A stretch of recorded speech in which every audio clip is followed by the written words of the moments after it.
Assalamualaikum warahmatullahi wabarakatuh. Perkenalkan, nama saya Hoirida Puji Irwanti, NIM 2018-53066. Di sini saya akan menjelaskan materi tentang pelaksanaan audit sistem informasi. Nah, untuk yang pertama itu ada overview.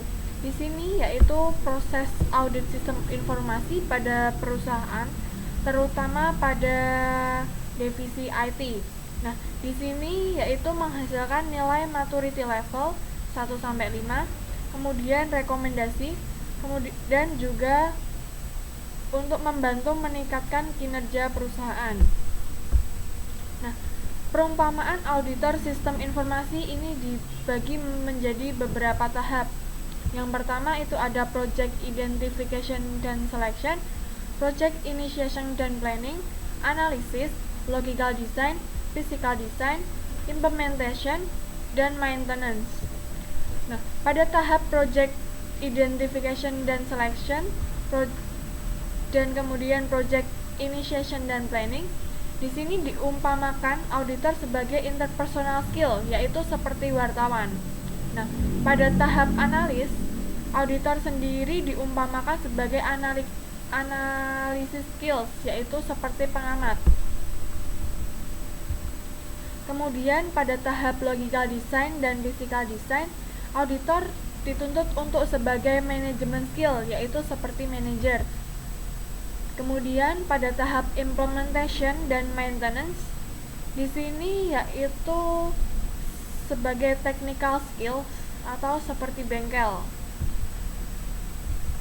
Nah, selanjutnya ada metodologi audit teknologi informasi. Metodologi audit teknologi informasi dibagi menjadi 5 fase. Fase yang pertama yaitu merencanakan audit. Fase yang kedua, mengidentifikasikan resiko dan kendali. Fase yang ketiga, mengevaluasi kendali dan mengumpulkan bukti-bukti. Fase yang keempat, mendokumentasikan temuan-temuan dan mendiskusikan dengan audit. Fase yang kelima yaitu laporan akhir dan mempresentasikan hasil-hasil yang diperoleh. Selanjutnya, waktu audit itu dibagi menjadi 2, yaitu pre dan post.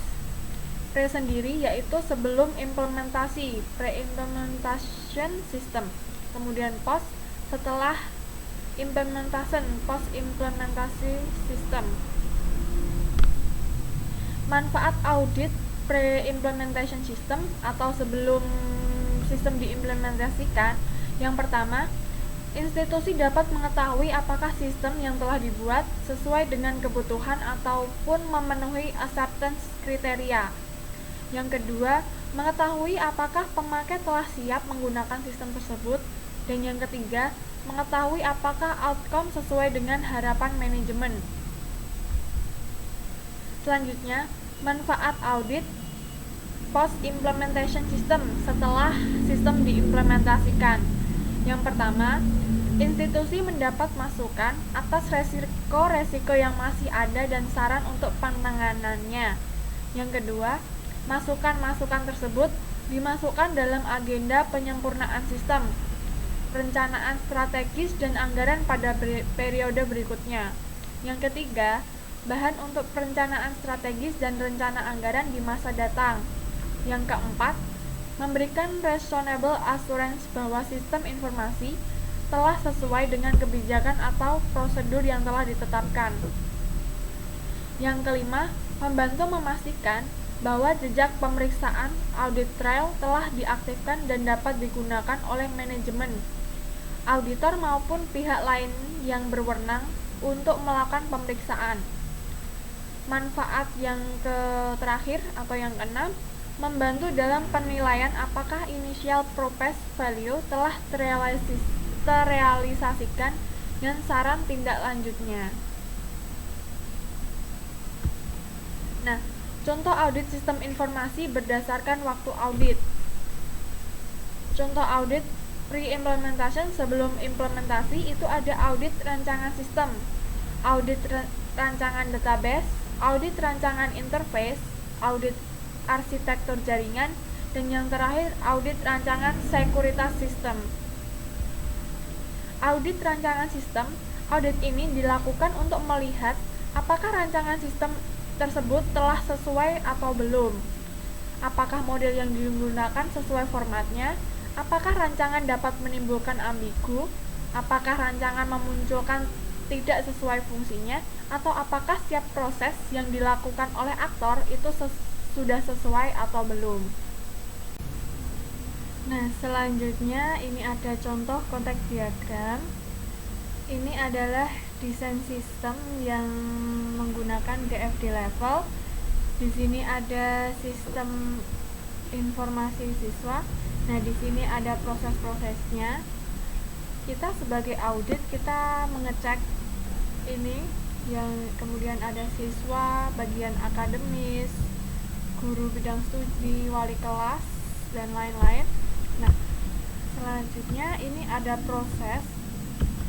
Tidak boleh. Kenapa kok tidak boleh? Ini kepala sekolah sebagai top level pimpinan dan hanya menerima laporan dan tidak memberikan inputan ke sistem. Nah, yang hanya memberikan inputan ke sistem itu bagian akademis, siswa, guru bidang studi, dan wali kelas. Nah, selanjutnya ada contoh use case diagram. Contoh use case diagram ini ada beberapa aktor, ada admin, guru, dan siswa. Ini aktor sebagai pengguna sistem. Kemudian ada proses-prosesnya, ada include dan extend untuk pada use case diagram ini. Nah, selanjutnya ada audit rancangan database.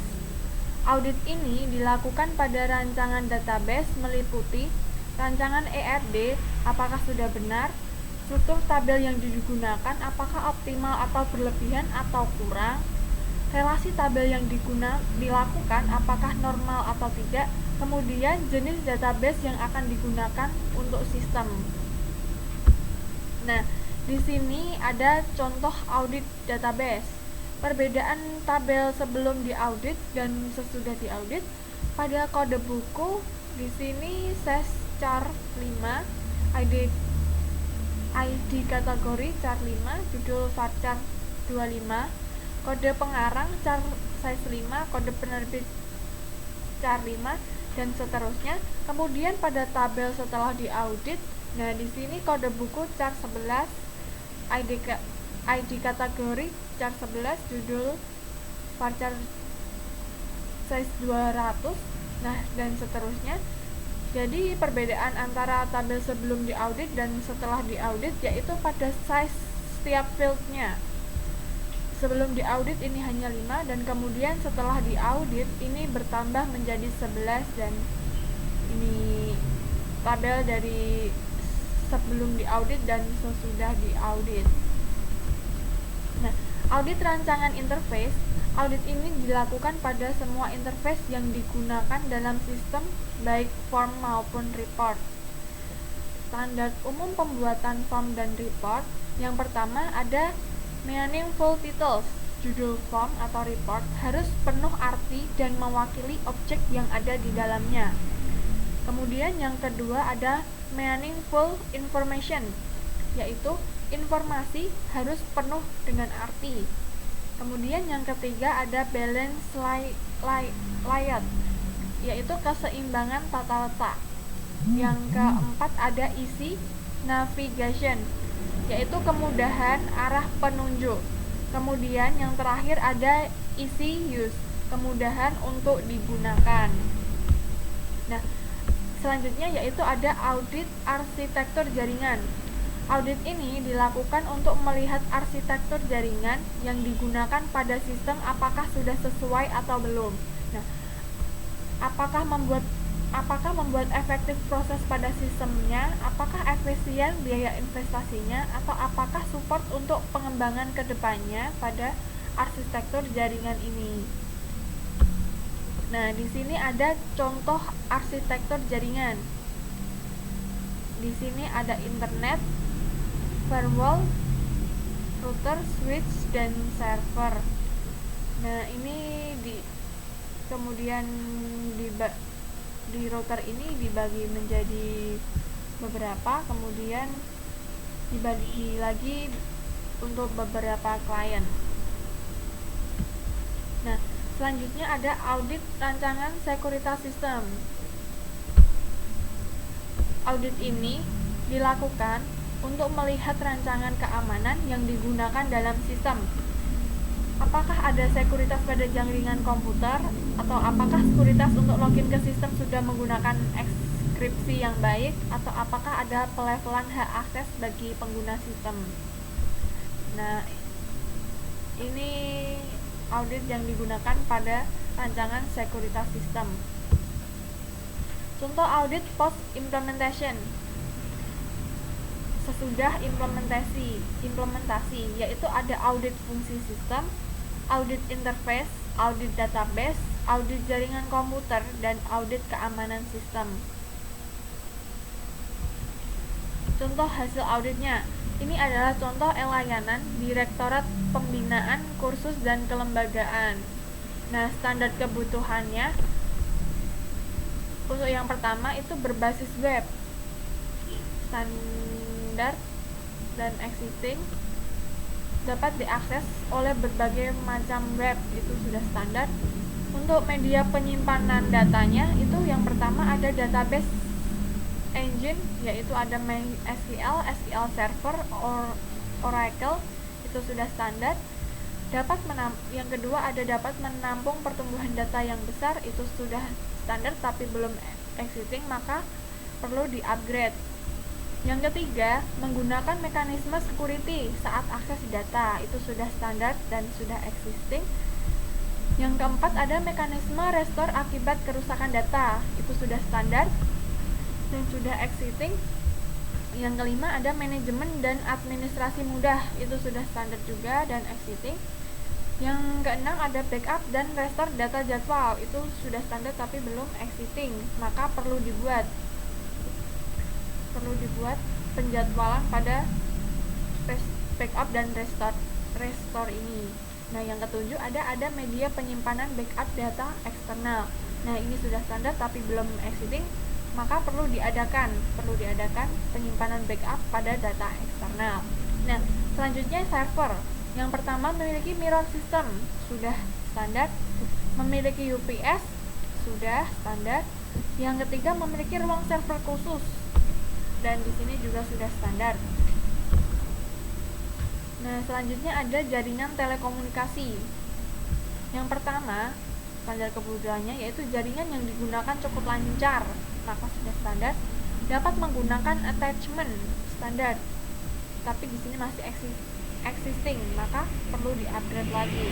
Nah, selanjutnya ada pengamanan sistem. Yang pertama, menggunakan user ID dan password, itu sudah standar dan existing.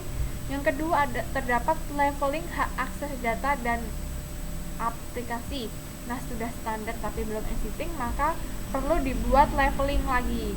Nah, yang ketiga ada otorisasi, sudah standar. Yang keempat, menggunakan enkripsi dalam pengiriman data, itu sudah standar tapi belum existing, maka perlu dienkripsi. Ini adalah catatan untuk programmernya. Nah, yang kelima menggunakan audit trail, standar dan belum existing, tidak perlu audit trail. Workflow, yang pertama bila bersifat transaksi perlu adanya workflow, ini standar existing. Ada catatan khusus yaitu perlu ada workflow untuk layanan izin kursus. Yang kedua dokumentasi aplikasi, standar, ini catatannya perlu dilengkapi. Dokumentasi hardware standar tapi perlu dibuat lagi.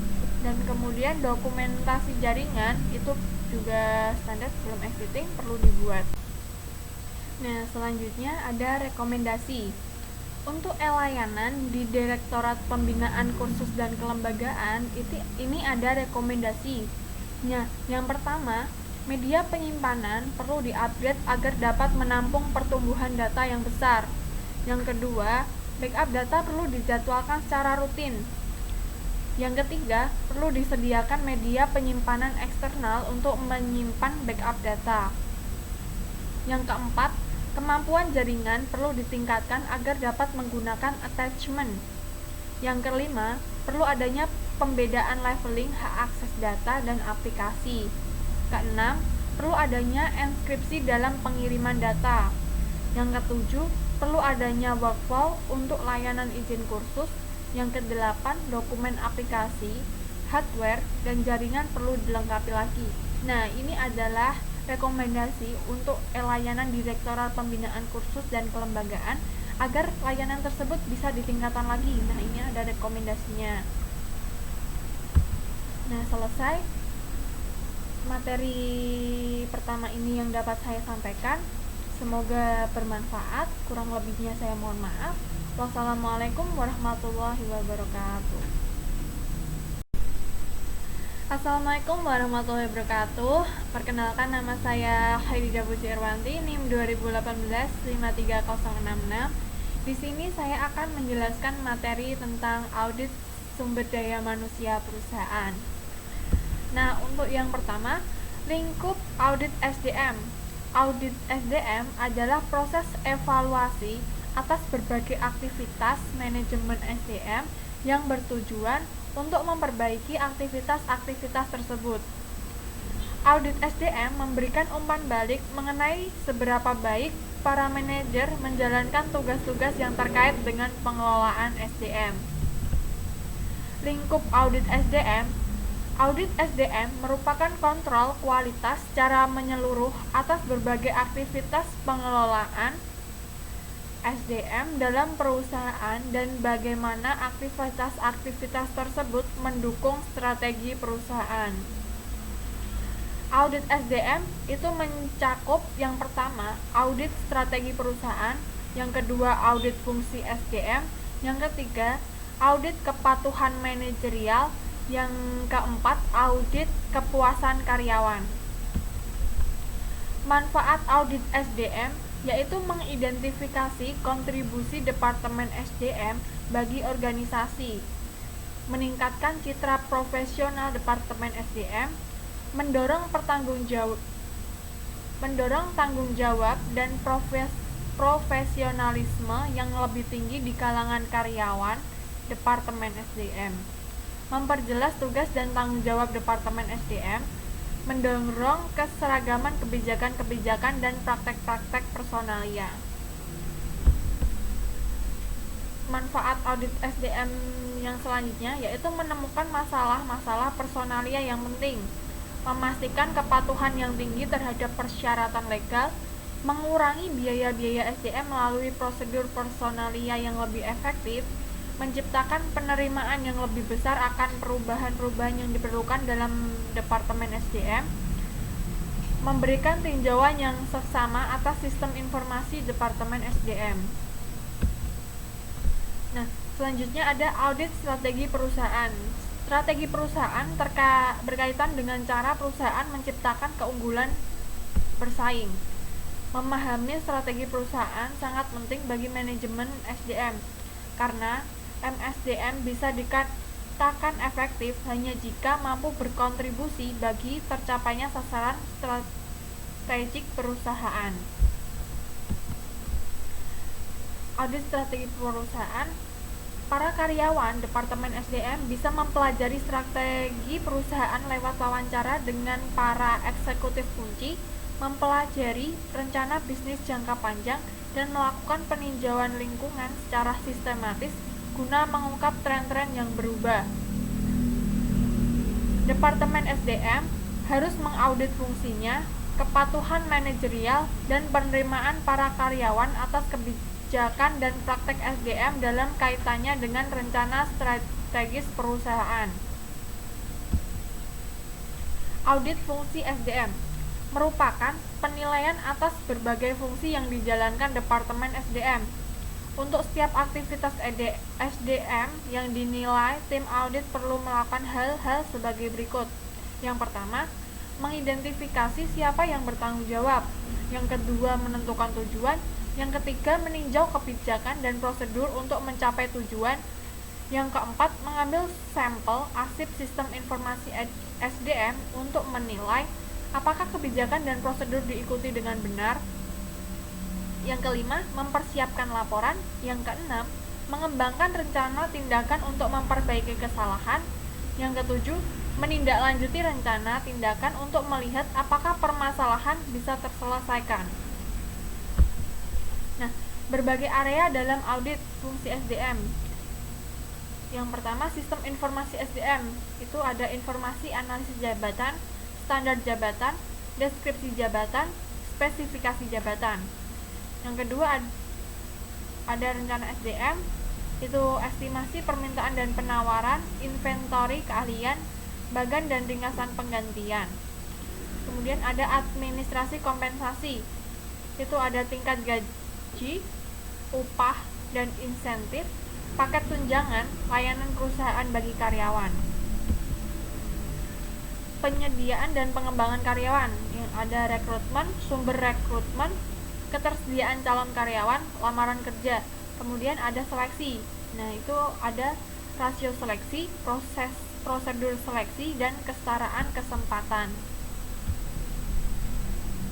Penyediaan dan pengembangan karyawan, ada pelatihan dan orientasi, program orientasi, tujuan dan prosedur pelatihan, tingkat pembelajaran.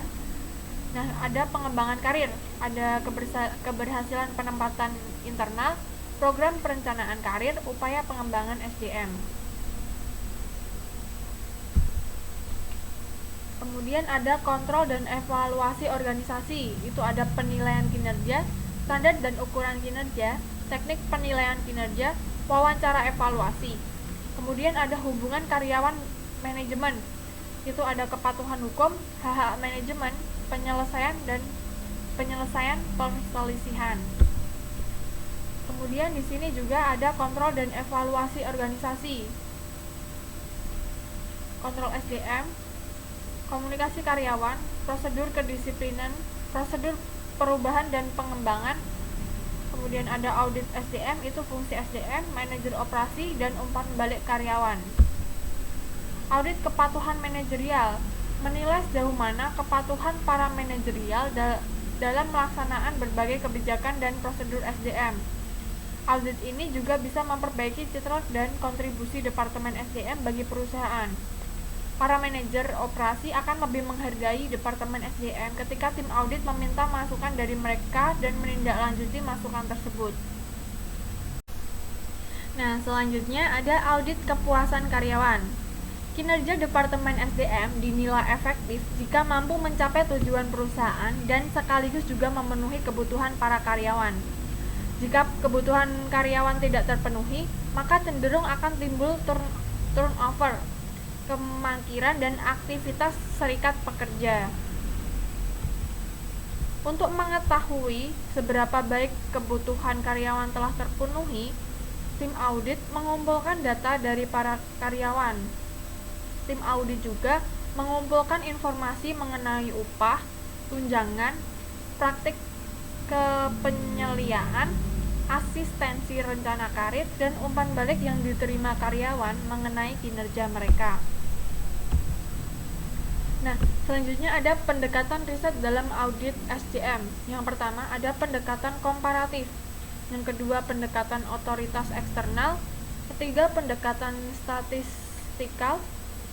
Yang keempat pendekatan kepatuhan. Kelima pendekatan MBO atau manajemen by objective.